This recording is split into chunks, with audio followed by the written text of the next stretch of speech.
C'est frustrant parce que quand tu mènes et tu es dans un match fermé, tu vois bien que c'est un match où nous on est en reprise de repère, on est sur un match à l'extérieur contre une équipe qui a besoin de points et on applique un plan de jeu qui est respecté. On maîtrise globalement le match, à savoir qu'il n'y a pas eu de. On a rarement subi la pression adverse, on ouvre le score.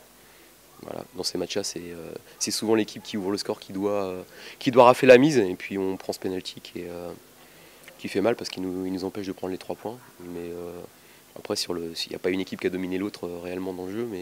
Donc on peut dire que le score nul est logique, mais il est frustrant quand tu ouvres le score comme nous on l'a fait. Le penalty, vous en avez discuté avec les joueurs concernés? Moi, je sais pas, ils ont l'air de dire que s'il y a faute, elle est en dehors. Voilà, mais j'ai pas vu et je suis pas sûr que dans le feu de l'action, les joueurs voient exactement où ils sont situés. Ce qui est rageant, c'est que sur cette initiative adverse, au départ, Ali Mamigori doit intercepter le ballon et il est ébloui.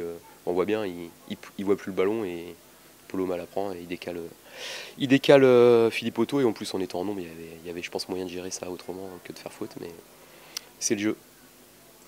Même diminué finalement, puisque vous aviez quelques joueurs qui n'étaient pas là, vous avez peut-être une équipe qui avait déjà repris la compétition et qui était au complet ce soir, qui récupérait en plus de gros éléments. On voit que c'est une équipe quand elle a un effectif très dense, très riche, et puis là ce soir il récupère Barreto, il récupère Yatara. Voilà, on a vu Yatara sur un match de rentrée, je pense un top joueur de Ligue 2 au moins, c'est dans ses déplacements, dans son jeu de corps, dans ses prises de balles. C'est un joueur qui forcément sur la deuxième partie de saison, s'il a une bonne santé, la JOCR va gagner des matchs parce qu'il est vraiment intéressant et il donne plein d'options possibles en plus.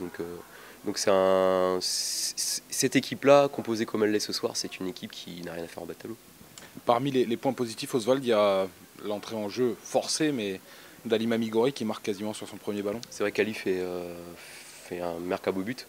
Ça valide sa reprise, où il avait montré des choses intéressantes, notamment la semaine dernière, sur un match de préparation avec la réserve.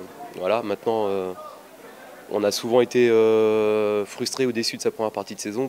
Ce soir, on va demander confirmation de tout ça, parce que c'est justement ce qu'on attend de ce joueur-là, c'est de la régularité, de la constance, et qu'il puisse avoir un niveau moyen beaucoup plus haut que ce qu'il a fait sur la première partie de saison. Donc, je pense que ce but-là, le minimum par rapport à ce qu'il nous a fait en première, il sait qu'on est déçu et on attend beaucoup de lui. Et c'est un début de réponse, on va dire. Parmi les confirmations aussi, on attendra celle d'Arnaud Balijon, mais à part ce penalty où il ne peut pas faire grand-chose, la prestation a été plutôt très très propre.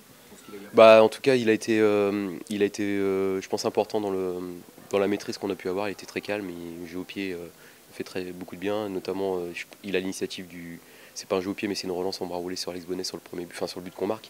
Voilà, il a permis à l'équipe de casser le pressing adverse en première mi-temps sur des ressorties au pied.